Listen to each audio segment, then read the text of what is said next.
I'm sorry, I didn't see you come in.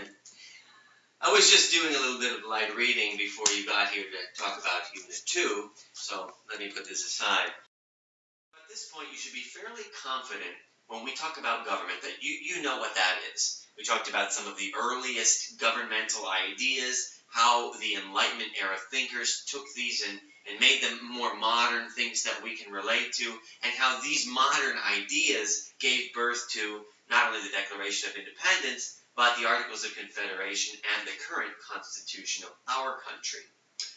One very interesting question, though, is where are we in all of this? You know, we, you, me, us, the we of we the people. And sure, the Constitution says a lot about what the government should be structured like, what it can and can't do, the limitations on its power and its mandates.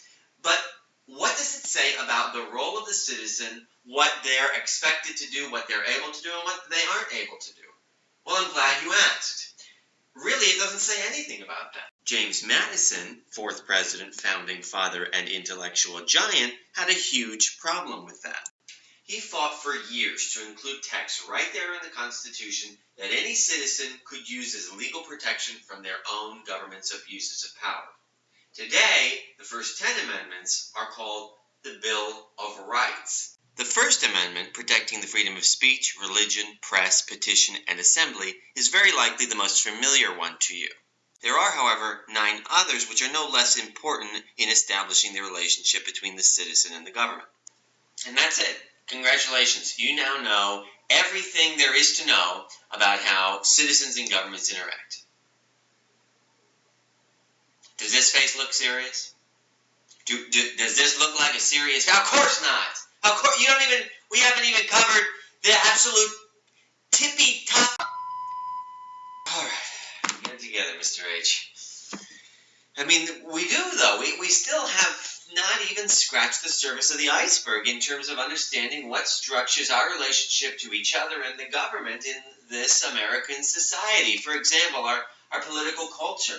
What do I mean by political culture? I mean, just quite simply, all of the values that we share.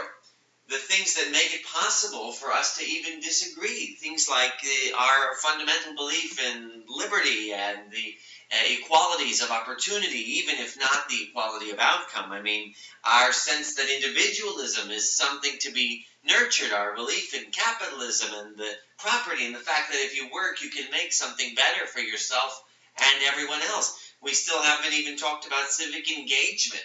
By that, of course, I mean the incredible fact that you can vote or write your congressman or maybe even be elected to public office and actually do things yourself in a way that in a lot of countries people can't do. And even as our political culture and civic engagement create all these fantastic opportunities for us to get out there and meet each other and do great things, we also have to realize we're working within a system. And in a system, there are rules, and sometimes there's limitations on what you can't do without money or without an alignment or an endorsement or some kind of political organization or influence. And we have to talk about those. Let me just go here to the side.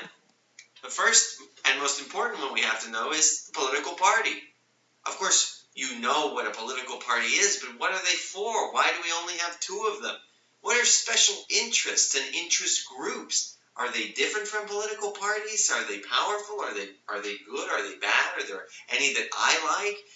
Finally, what does the media have to do with all of this? You know, you look at newspapers, you read books, TVs, movies, all of these things inform the way we understand our political environment, and maybe the most important function they serve is actually telling us what to think about and what questions to ask of our politicians. Now, I have my own light reading to get back to, so hopefully I've left you with enough things to consider going into the next segment of the class.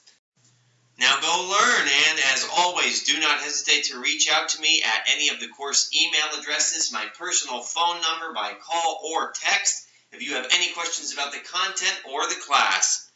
Bye-bye for now.